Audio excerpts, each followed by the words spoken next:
घर के बगीचे में खुदाई कर रहा था जब उसने एक रहस्यमय संदूक पाया। संदूक के अंदर एक पुराना दर्पण और एक किताब थी। किताब में एक प्राचीन जादू के बारे में लिखा था, जिसमें हम शाकल या क्लोन बनाने की विधि बताई गई थी। राहुल ने इसे मजाक समझकर छोड़ दिया, लेकिन उसे ध्यान आया कि उसके एक ही तरह के कई लोग आसपास दिख रहे हैं।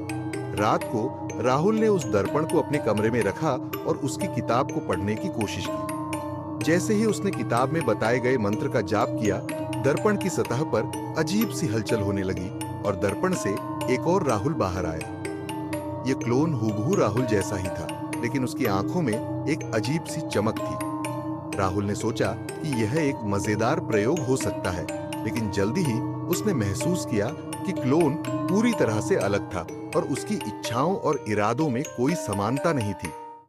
क्लोन धीरे धीरे राहुल के जीवन में घुसपैठ करने लगा। उसके दोस्तों और परिवार के साथ भी व्यवहार करने लगा।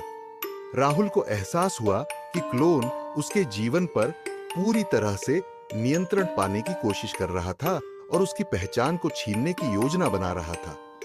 रात को राहुल ने दर्पण और किताब को जलाने का फैसला किया। जैसे ही उसने किताब जलाई और दर्पण को तोड़ा, क्लोन चीखते हुए दर्पण में समा गया। सुबह उठते ही राहुल ने देखा कि दर्पण और किताब गायब हो चुके हैं, लेकिन उसकी आत्मा अब भी भयभीत है। उसने महसूस किया कि वह खुद ही क्लोन से घिरा हुआ है, जो अब भी उसके जीवन में कहीं न कहीं छिपा हुआ है। राहुल के मन में अब केवल एक ही सवाल था, क्या वह खुद असली है या क्लोन ने उसकी जगह ले ली है? राहुल एक